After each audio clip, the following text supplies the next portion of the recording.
The market's yin-yang reversal, from production hegemony to consumer symbiosis. I. The root of imbalance, money split buying and selling. Back in the barter age, buying and selling happened as one single act.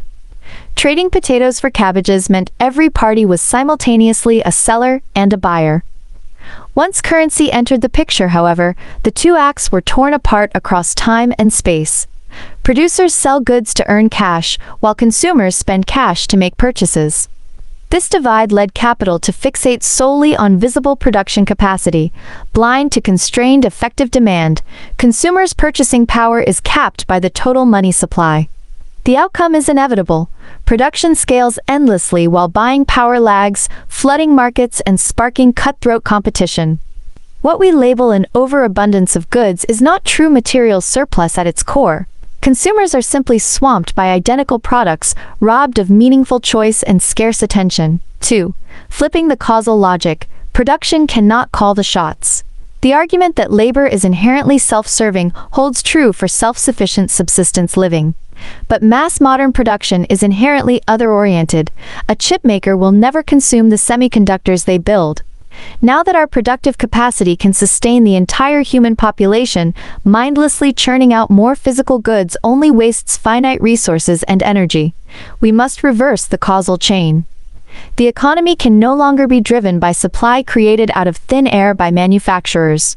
Instead, production ought to be guided by consumers' genuine demands, captured through their data and preferences.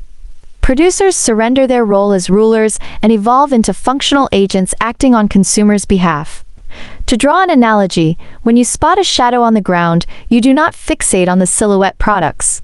You look to the person casting it, the consumer's intent. 3. The new continent of the Internet. Boundless collaboration and reclaiming laziness, the physical world operates on exclusivity. If I eat a potato, no one else can have it, binding all tangible resources to hard limits. Digital information online works by contrast as non-rivalrous.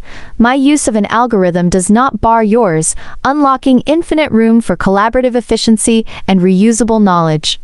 When consumers unite online under consumer ownership via pre-order systems, crowd-funded manufacturing, and more, production shifts entirely to custom demand-tailored output.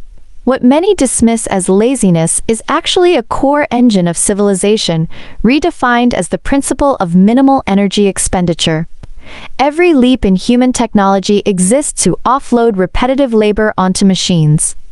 Once manufacturing realigns to meet humanity's collective needs with the least resource drain possible, vicious zero-sum competition gives way to mutually beneficial symbiosis. 4. Yin and yang restored. One palm can resonate. All natural systems rely on two-way cycles.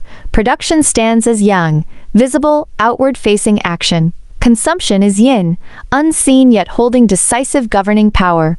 Now that production-driven expansion has hit a dead end, the pendulum must swing back to center on consumption. This uncharted economic frontier will not erase producers. It hands the starting gun to consumers, with manufacturers stepping up to run the race. When society grasps a simple truth, production exists solely to enable mutual consumption, the market regains its balanced yin-yang dynamic.